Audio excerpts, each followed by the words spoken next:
তা মক্কার কাবার যিনি সব থেকে মানে ভালো ইমাম বা 1 নম্বর ইমাম ডক্টর কি বলে মনে আব্দুর রহমান আস-সুদাইস, তাই না? খুব ভালো মানুষ। আল্লাহু আকবার। আমি নিজে কাছে থেকে দেখেছি, 2-4-5 হাত ডিস্টেন্সে। মানে এখন আগে নামাজ পড়াতো অন্য জায়গাতে, আর এখন নামাজ পড়ায় অন্য এক সাইডে। তো ওখান থেকে কাছাকাছি দেখা যায় আর কি। যাই হোক, খুব কাছাকাছি, এখন নতুন সিস্টেম করেছে এটা। তা উনি তেলাওয়াত যখন করেন, আল্লাহু আকবার, আব্দুর রহমান আস-সুদাইসের তেলাওয়াত শুনে যত নিষ্ঠুর হৃদয়ের মানুষ হোক না কেন, তার চোখ দিয়ে পানি চলে আসে। আর উনি এমন করে তেলাওয়াত করেন, ফজরে আর এশাতে উনি নামাজ পড়ান। আল্লাহু আকবার। 5 লক্ষ টাকা খরচা করে আপনি যে হজ করতে যাবেন, ওর একবার তেলাওয়াত শুনলে আপনার টাকা শোধ। এমন কোনো ওয়াক্ত নেই যে উনি তেলাওয়াত করতে কাঁদেন না। জাহান্নামের আয়াত বলে একদম মেয়েদের মতো, মানে এত জোরে কাঁদবে মানুষ। আর আল্লাহু আকবার, যত নিষ্ঠুর মানুষ হোক, পয়সা তো জীবনে অনেক জায়গায় খরচা করেছেন, দার্জিলিং গেছেন, গুজরাট, মুম্বাই ঘুরতে গেছেন, 1 লাখ টাকা খরচা করে একবার উমরাটা করে আসুন, হজ না করতে পারেন। যত নিষ্ঠুর হৃদয়ের মানুষ হোক, কাবা দেখছে হাউ হাউ করে কাঁদছে। আল্লাহু আকবার।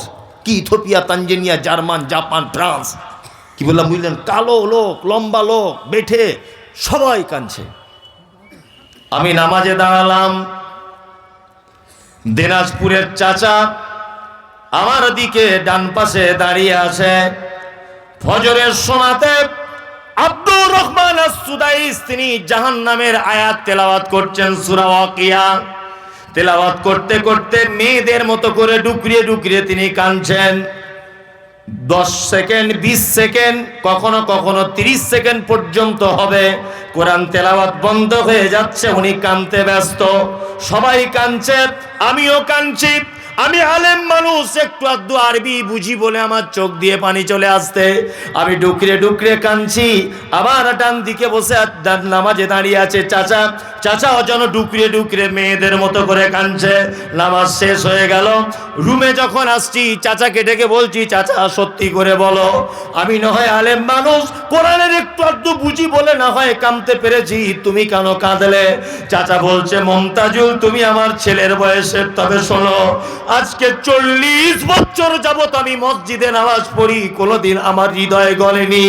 কিন্তু সত্যি যে কোরআন মাজিদ শুনলে, কোরআন মাজিদ পড়লে অন্তর গলে যায়। আমি জীবনে কোরআন তেলাওয়াত করতে জানি না, আজকের তার প্রমাণ পেলাম। আমারও কোরআনের আয়াত মনে পড়ে গেল। আল্লাহ বলে, আয়াতুহু যাদাতুহুম ঈমানা, মুমিন হলো তারা, তাদের সামনে কোরআন তেলাওয়াত করলে তাদের অটোমেটিকলি ঈমান বেড়ে যাবে। ওয়া আলা রাব্বিহিম ইয়াতাওয়াক্কালুন। মুমিনের 3য় নম্বরের গুণ হলো খাইরিহি ওয়া শাররিহি মিনাল্লাহি তাআলা। ভালো মন্দ যা কিছু হবে, বিপদ হোক, মুসিবত হোক, লটারিতে টাকা পড়ুক আর অন্যায় কাজ করুন, যা কিছু হবে আপনি একটা কথা বলে দিবেন যে খাইরিহি ওয়া শাররিহি মিনাল্লাহি তাআলা। আমার ভালো মন্দ সব কিছু আল্লাহর পক্ষ থেকে। আমি ভরসা করি পৃথিবীর কোন মানুষের উপরে নয়, আমি আল্লাহর উপরে ভরসা করি। মুমিনের 3য় নম্বরের গুণ। 2য় গুণ কি? আয়াত। আয়াত বলতে, আয়াতের বাংলা অর্থ নিদর্শন, তাই না? আয়াতের বাংলা অর্থ কি? নিদর্শন। তাফসীর ইবনে কাসিরের ভিতরে ব্যাখ্যা করা হয়েছে, আর তাফসীর হাসানুল বায়ানের ভিতরে ব্যাখ্যা করা হয়েছে। এখানে আয়াত বলতে মূলত 2টো জিনিসকেই বোঝানো হয়েছে। এক, কোরআন তেলাওয়াত, এটাকেও আয়াত বোঝানো হয়েছে। আর আরেকটা আয়াত বোঝানো হচ্ছে মানে আল্লাহ সুবহানাহু ওয়া তাআলার নিদর্শন। এই নিদর্শন দেখেও একজন মানুষের ঈমান বাড়ে, বাড়ে না? বাড়ে। তার প্রমাণ আপনাকে আমি দেখাই। দুনিয়াবি দুটো একটা কথা বলে। এক, আচ্ছা আপনারা যারা এখানে বসে আছেন, আপনাদের গ্রামের মায়েরা যে মুরগি বা হাঁসের বাচ্চা তোলে, তোলে না? তোলে। অনেক সময় দেখবেন, আমি আল্লাহর নিদর্শন দেখাচ্ছি, অনেক সময় দেখবেন যে মুরগির বাজুর তলাতেই মেয়েরা চালাকি করে হাঁস এবার মুরগির দুটোরই ডিম দিয়ে দেয় বাচ্চা তোলার জন্য, করে না? করে। ধরে নেন মুরগিরও বাচ্চা উঠলো হাঁসেরও বাচ্চা ফুটলো। দুটো বাচ্চা মুরগির বাজুর তলা থেকে বার হচ্ছে প্রথম দিন। দ্বিতীয় দিন দেখবেন আস্তে আস্তে করে হাঁসের বাচ্চাগুলো ঠিক কোথায় পুকুর আছে পুকুরে নেমে যাচ্ছে। আচ্ছা, দেখেছেন কোনো দিন যে একই বাজুর তলাতে দুজনা বার হয়েছে, হাঁসের বাচ্চা যাচ্ছে বলে পুকুরে, মুরগির বাচ্চাগুলোও গিয়ে সাঁতার কাটছে? দেখেছেন? আচ্ছা, কোনোদিন কোনো হাঁসের বাচ্চা তার মাকে বলে, মা একটু সুইমিং পুলে প্রথম ভর্তি করে দাও, সাঁতার কাটাটা শিখি, তারপরে জুত করে পুকুরে গিয়ে সাঁতার কাটবো? এরকম কোনো ব্যাপার আছে? না। কেন বলুন তো? আল্লাহ বলছে আয়াত, এটা হচ্ছে আমার নিদর্শনাবলী। ওকে কে বলে দিল হাঁসের বাচ্চাকে যে সাঁতার কাটার সময় পাগুলো এরকম এরকম করতে হয়, তারপরে তুই যখন পুকুরতে গুড়বি ডানাগুলো এইরকম করে লাফ মারবি? কে বলে দিল? কে? আল্লাহ।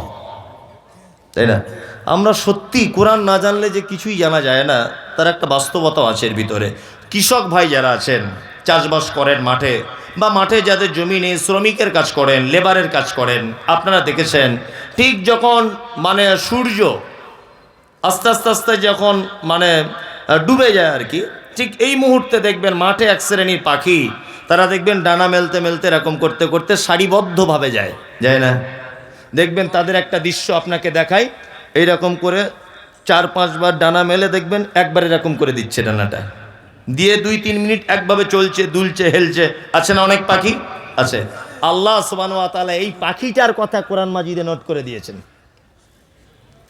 কোরআন মাজিদে নোট করেছেন যে পাখিটা 3-4 বার ডানা এরকম করে আবার স্থির করে দেয়। আল্লাহ বলছেন আওয়ালাম ইয়ারাউ ইলা তাইরি ফাওকাহুম সাফাতিন ওয়া ইয়াকবিজন মা ইউমসিকুহুন্না ইল্লার রহমান ইন্নাহু বিকুল্লি শাইইন বাসীর।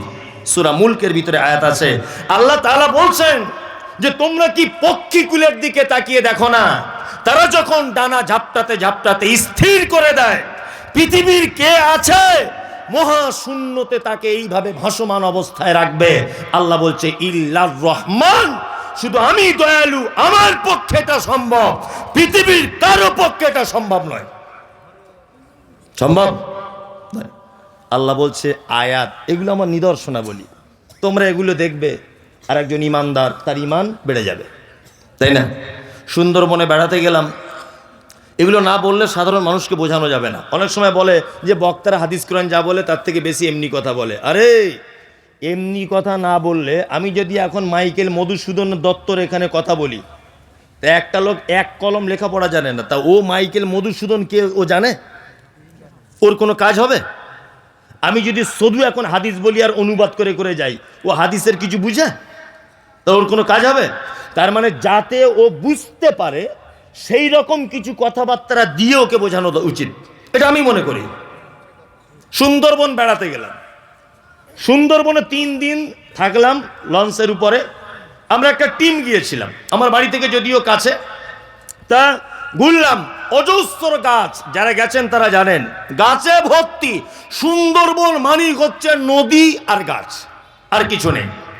পাখিদের কিচিরমিচির, আর ওই বানর দেখতে পাবেন, বাঘ ওটা নসিবে থাকলে দেখা যায়, সচরাচর হরিণ দেখা যায়, প্রায় দেখা যায়, পানি টানি পান করতে আসছে দেখা যায়। যাই হোক, তার 3 দিন যাবত লঞ্চের উপরে থাকলাম, অনেক কিছু দেখলাম। সুন্দরবনে একটাও কুলের গাছ দেখতে পেলাম না, আমের গাছ দেখলাম না, খাজুরের গাছ নেই, লেবুর গাছ নেই, সবেদার গাছ নেই, বেদানার গাছ নেই, নারকেলের গাছ একটাও নেই। তা আমরা সব আলেমরা মিলে গিয়েছিলাম, তা বেশিরভাগ সলাতে আমি ইমামতি করতাম লঞ্চের উপরেই। তা ইমামতি করতে করতে সালাম ফিরানোর পর বসে আছি, বসে বসে ভাবছি যে সত্যিই তো আজকে 3 দিন যাবত আমি সুন্দরবনে ঘুরতে এলাম, একটা তো ফলের গাছ থাকা উচিত, একটাও নেই। সঙ্গে সঙ্গে আমি ভাবতে শুরু করে দিলাম, সত্যি আল্লাহ তুমি, এর জন্য তোমার নাম রব, তোমার নাম রব। তুমি এখানে কেন তুমি মানে আমের গাছ দিতে যাবে কেন? কোন আমের আচার করতে হয় এটা তো হনুমান, বানর, বাঘ এরা তো কেউ বুঝে না, বুঝে? আচারে কি কি মশলা লাগে ওরা বুঝে? আম কি করে কার্বাইড দিয়ে পাকিয়ে চুষে খেতে হয় এটা ওরা জানে? জানে না। তার মানে আম যে একটা সুন্দর প্রয়োজনীয় মিষ্টি ফল, এই ফলের কদর হুনমান করতে পারবে না, বানর পারবে না। এই জন্য এখানে তুমি এসব ফলের গাছ টাছ দাওনি, আমের গাছ তুমি দিয়েছো শ্যামনগরে। হিমসাগর আম গাছ থেকে পেড়েই বলবে খেয়ে আলহামদুলিল্লাহ। কোন আমের আচার করতে হয়, কোন গাছ কোন মাসে লাগাতে হয়, এটা মানুষ জানে, হনুমান বাঁদর হরিণ এরা কেউ জানে না। এই জন্য তুমি আগাছা বিভিন্ন গাছ দিয়ে সুন্দরবনকে তুমি সাজিয়েছো, একটাও ফলের গাছ নেই। এগুলো অবাক লাগে, অবাক লাগে না?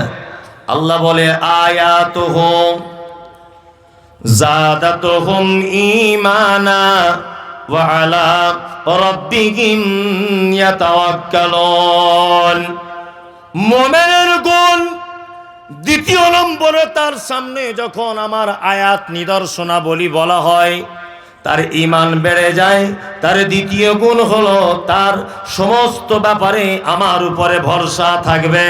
আল্লাহ মুমিনের 4 নম্বরের গুণ বলে আল্লাযীনা ইউকিমুনাস সালাতা ওয়া মিম্মা রাযাকনাহুম ইউনফিকুন। আর মুমিন হলো সে যে 4 নম্বরে সালাত আদায় করে, নামাজ পড়ে।